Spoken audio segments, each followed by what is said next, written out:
In a massive setback to CPI Maoists, the spokesperson of the party, or the erstwhile spokesperson of the party, Mallojula Venugopal Rao, also popularly known as Bhupati, Abhay and Sonu, has surrendered before the state police in Maharashtra's Gadchiroli. Abhay was the author of the letter which offered surrender and ceasefire in a letter that was written to central government last month. The central committee member surrendered along with 60 other Maoists in Gadchiroli. Rao is the brother of slain Maoist leader Kishanji. If you recall, he was gunned down in West Bengal by the forces in November 2011, and it was one of the biggest setback for CPI Maoists in West Bengal. Since then, Maoism has literally been over in the state of West Bengal. They have not managed to regain their foothold after Kishanji's death. Now, 69-year-old Abhay, in his letter to the government, which had a dateline of August 15th, had put out his own picture, an unusual move for undercover Maoists. He had offered a video call with government representatives too. The reason why he put out his picture, saying during the video call, you will be able to identify that I am the person who was speaking to you, and it is not an imposter. However, Union Home Minister Amit Shah had responded to that offer by saying that surrender option was open to all Maoists and ceasefire was not something government was agreeable to. Security forces after this letter continued with their operation even as Abhay wrote a second letter, and finally on Tuesday the Naxal commander surrendered. The move is also being seen as a split between the Naxal leadership based in Telangana and those operating in Chhattisgarh, perhaps the last bastion of the CPI Maoists. Tirupati, he's been appointed as the head of CPI Maoists. He's a Dalit, and the other big, Tirupati has been appointed as the General Secretary, and the other big appointment was the Dandakaranya Special Zonal Committee head, Hidma. Hidma was the head of PLGA Battalion 1. PLGA is People's Liberation Guerrilla Army. It was the military wing of CPI Maoist, and under Hidma, a number of deadly attacks against CRPF, against the Chhattisgarh police, against the DRG, which is the District Reserve Guard, a special force of Chhattisgarh.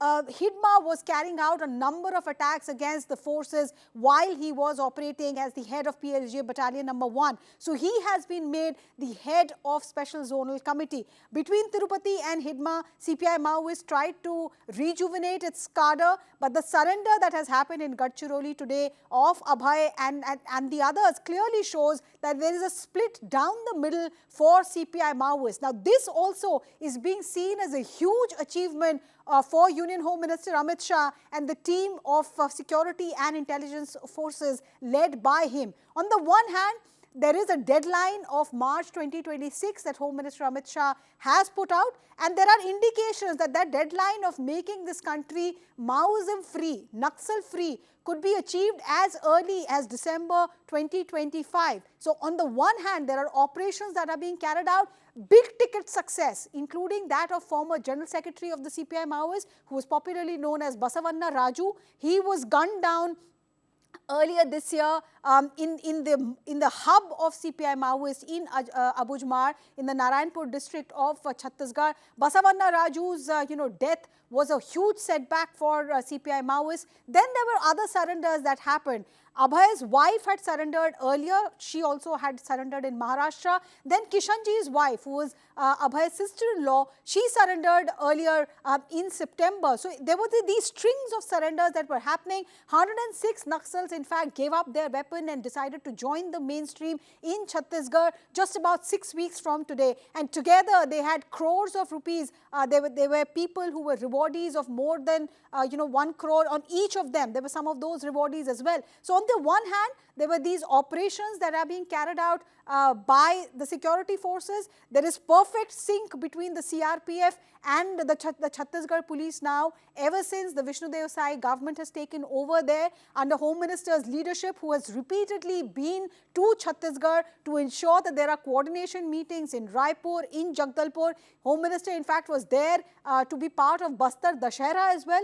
Bastar Dashera is one of the biggest festivals for the tribal population there. So him being there on the ground constantly also ensured that there was perfect coordination between the state and the centre, something that was missing when the Bhupesh Baghel government was in power in Chhattisgarh. On the other hand, the intelligence inputs that were coming in, intelligence had dried up on ground for a long time. But with these successes, camps being opened, multiple camps were opened in the Maoist territory, including one which was just about a kilometer away from Hidma's own village. His mother too was photographed with the Aadhaar card. So once these camps opened, people started benefiting out of all the government schemes as far as setting up of ration shops are concerned, Anganwadis, primary school education, and also mobile connectivity. All of these government outreach programs reached out to the tribals who were so scared of CPI Maoists that they would not share information.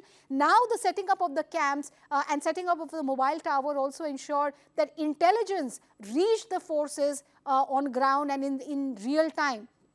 This latest surrender that has happened clearly shows that the top leadership of CPI Maoist is also now realizing that this is a fight they cannot win with the Indian state and it's a matter of survival for them. And therefore, Kishanji's brother, former spokesperson of CPI Maoist, Abhay, has now surrendered, and it will be interesting to note how the leadership of Tirupati now steers the CPI Maoist, which is perhaps looking at its toughest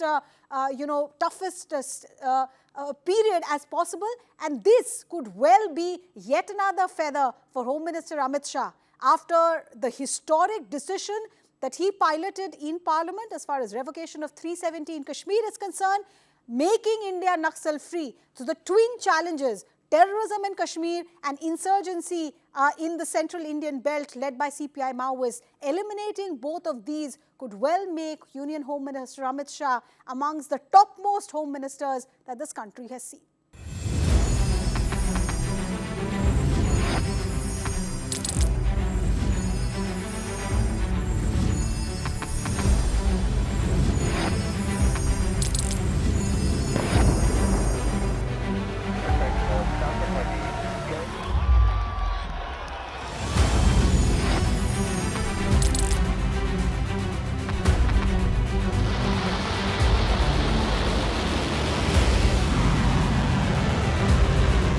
Been fighting so long and so hard that they don't know what the they're doing.